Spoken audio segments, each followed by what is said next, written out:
boa noite. É um prazer estar aqui de novo com vocês. Eu sou Viviane Machado, sou assistente social e estou aqui nesse canal Serviço Social, etc e tal, para conversar com vocês sobre serviço social, para quem não me conhece ainda, com uma proposta de bate-papo, da gente trocar figurinhas e figurinhas importantes, não banais, da profissão, da vida cotidiana, da gente não ficar só preso à academia, não chega a ser o contrário disso, mas também a minha proposta é que seja um canal de troca. Então, para quem não me conhece ainda e tiver vontade de conhecer o meu canal, Serviço Social, etc e tal, já tem alguns vídeos, já tem alguns poucos shorts. Eu comecei há pouco tempo, mas assim, tá gostoso fazer, tá interessante fazer, tá quase divertido. Na hora da edição não é tão divertido porque eu não tenho muita prática, acabo sofrendo um pouco, mas tá caminhando, a gente tá caminhando. A gente tá aqui nesse mês de junho, e a gente está comemorando aí, né, que é o mês que se comemora mundialmente a conscientização contra a violência contra a pessoa idosa. Eu sou uma pessoa que trabalho em ILPI.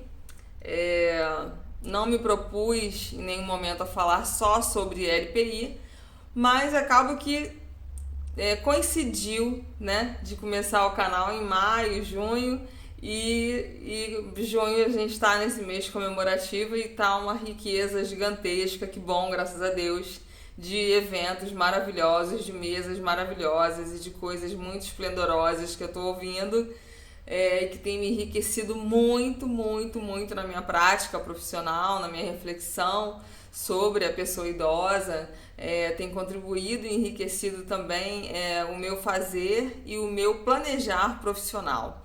Hoje, por exemplo, eu participei de uma mesa muito, muito interessante aqui no Rio de Janeiro, falando sobre o envelhecimento na Ordem dos Advogados do Brasil, aqui no centro do Rio. E foi muito interessante. Primeiro foi interessante porque houve fala da instituição onde eu trabalho, sendo representada por duas pessoas que são bastante interessantes e são bastante experientes na área da assistência social, da gerontologia, na gestão da área de LPI. Eu também faço parte da gestão, eu já falei isso em vídeos anteriores. Mas hoje eu fiquei de plateia, não tive fala, mas fiquei de plateia e fiquei lá aplaudindo, logicamente, os meus amigos, os meus colegas, né, os meus gestores também, o meu gestor também, que estava lá, que também teve fala.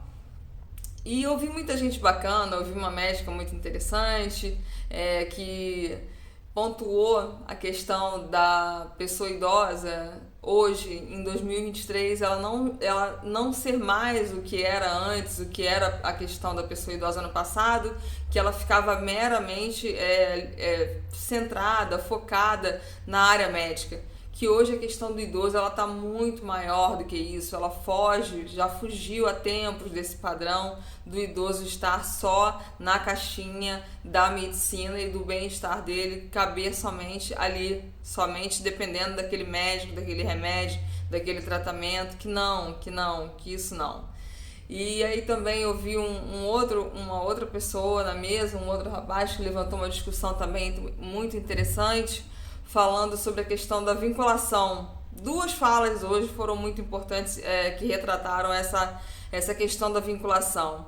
A gente nunca pensa, né, por que o idoso vai parar numa ILPI, por que o idoso vai parar na rua, por que o idoso fica sem cuidado, por que o idoso fica sem suporte, fica em situação de vulnerabilidade social e também de segurança, enfim, a gente fica viajando, mas por que ele chegou até ali, como é que ele chegou até ali, em que momento que ele perdeu esses vínculos que ele teve, né, que ele tinha com a família dele ou com a família de origem, né?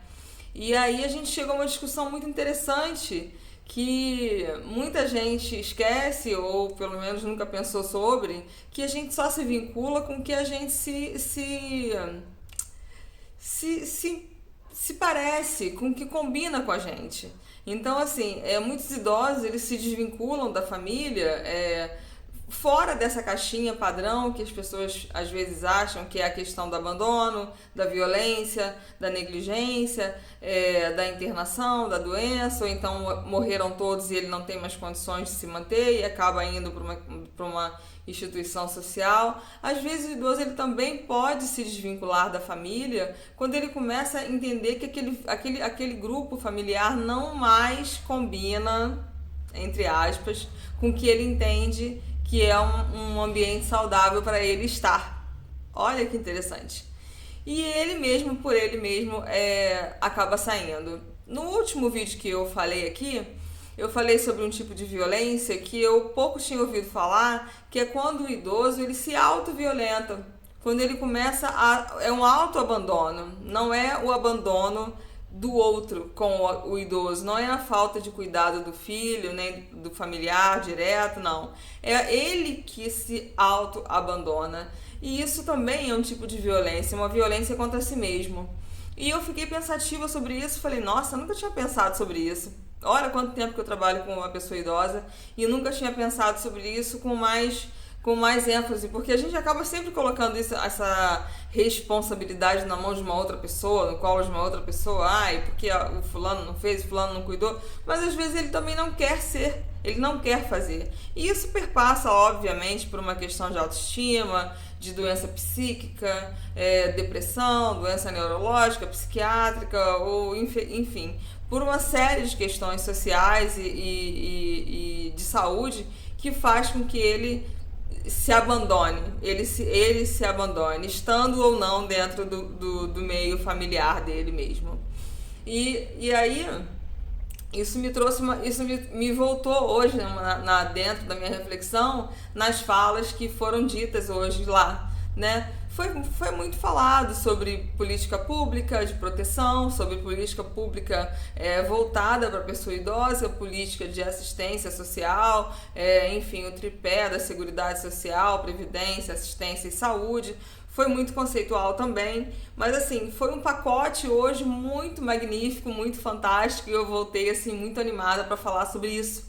Eu falei, eu quero falar um pouco, eu quero compartilhar um pouco do que eu vivi lá. Para não me alongar demais, eu vou deixar duas coisas aqui que me marcaram, assim, duas falas que me marcaram bastante durante esse período. Essa questão que eu também já falei num vídeo anterior, mas que está se falando muito hoje, que é esse idoso de 2023 que vive hoje numa inversão piramidal. O idoso de 2023, a partir dos 60 anos, está realizando sim muita coisa, ou seja, o homem, a mulher, o ser humano, ele entra na terceira idade legal, né? De acordo com a Constituição Civil, de acordo com 65, enfim, de acordo com o Estatuto da Pessoa Idosa também. Só que a partir desse momento é que ele tem a primeira grande realização da vida dele, ou ele continua realizando a partir, mesmo com essa idade, ou ele começa a realizar a partir dessa idade. E aí muitas pessoas foram mencionadas, retratadas na mesa, de pessoas que começaram a fazer coisas super, mega, ultra power interessantes depois dos 60 anos. Eu acho bacana quando a gente consegue discutir, quando a gente consegue falar sobre um tema. Eu falei isso, eu sempre falo sobre isso. Quando eu falo muito bom dia em outras redes sociais, eu sempre falo muito bom dia com muita alegria. Porque eu gosto de ser uma pessoa positiva e eu acho muito bacana quando a gente consegue problematizar uma situação, consegue falar sobre ela e consegue trazer alguma positividade dentro disso. E aí, essa questão do idoso que consegue realizar coisas, da pessoa idosa que consegue realizar coisas importantes, ou as mais importantes, quiçá as mais importantes da vida pós 60 anos. E uma outra questão que assim foi a cereja do meu bolo dessa noite, vai ser o nome desse vídeo. Atrás de todo idoso, eu escutei hoje de um palestrante, atrás de todo idoso abandonado, não planejado, na maior parte do tempo, houve um jovem que não pensou a vida. Olha que coisa. Eu cresci ouvindo assim, minha filha, não confia em homem só porque ele tem a cabeça branca. Minha mãe dizia isso pra mim, cuidado, não entra no carro, não aceita doce, não aceita bala, não é só porque tem o cabelo branco que é bonzinho. Não fica com essa visão, né, americana do Papai Noel e tal, que todo idosinho é bonzinho e tal, não sei o que. E hoje eu, mulher adulta, né, dentro dessa temática, dentro dessa perspectiva, ouvi hoje um palestrante dizendo, eu tenho estudado sobre a pessoa idosa durante muito tempo. Toda pessoa idosa, a maior parte dela que hoje está desamparada, dentro dessa pessoa, atrás dessa pessoa, existiu um jovem que não planejou a vida dele, que não constituiu um caminho para que ele chegasse nesse momento da vida, nessa fase da vida, numa situação de determinada segurança. É claro que consideramos as eventualidades, as perdas, as doenças, mas assim, eu achei interessante essa fala também, da gente entender que muitas vezes a gente cai numas ciladas assim, lá na frente, porque a gente não parou para dimensionar de que a gente já está numa fase que está na hora de começar a ter um chão um pouquinho mais resistente, um pouquinho mais sólido, pensando nas pessoas que estão à nossa volta, no nosso entorno, nos nossos vínculos, na nossa sociabilidade, porque o isolamento é veneno, o isolamento é doença, ele te deixa doente. Então uma pessoa, quando ela começa a se isolar já muito cedo, ela tende a ter uma velhice solitária, ela tende a ter uma velhice sozinha. E eu comecei a me questionar, eu estou fazendo esse movimento? Eu estou plantando uma velhice que me traga um certo conforto, tanto afetivo, tanto emocional, quanto financeiro? Eu estou fazendo isso? Eu vou deixar essa pergunta também para você, tá bom? Porque eu saí de lá com esse grilo na cuca, como eu gosto de dizer. Eu saí de lá com esse grilo na cuca hoje, mas saí muito feliz, muito animada, muito motivada, muito grata por ter ouvido tanta gente bacana, que está estudando, que está aí na vida, que está se lançando, que não está parando por conta do etarismo, não está dando bola pro preconceito. Você já está com uma certa idade, não tá mais com idade para dar aula, não está mais com idade para estudar, não está mais com idade para trabalhar. Voltou essa discussão da questão da empregabilidade na terceira idade. E eu fiz uma especialização há muitos anos atrás. Foi a minha segunda especialização e o meu tema de monografia foi esse, empregabilidade na terceira idade.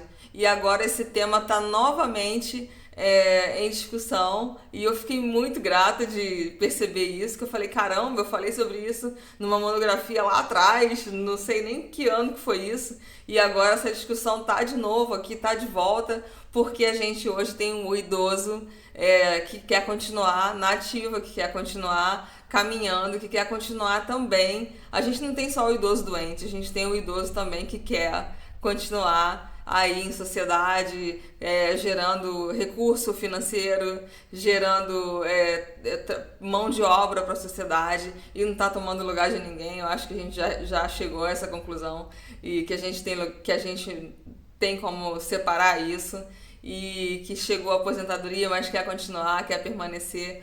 Olha, enfim, foi muito grato também para mim saber que lá atrás eu fiz uma discussão sobre um tema e que ele continua contemporâneo, continua atual. Isso me deixou muito, muito feliz. É isso, por hoje é só. Um beijo grande para vocês, uma boa noite e eu espero encontrar com vocês ainda nesse mês de junho. Provavelmente ainda vou falar sobre isso, mas eu acho que é um assunto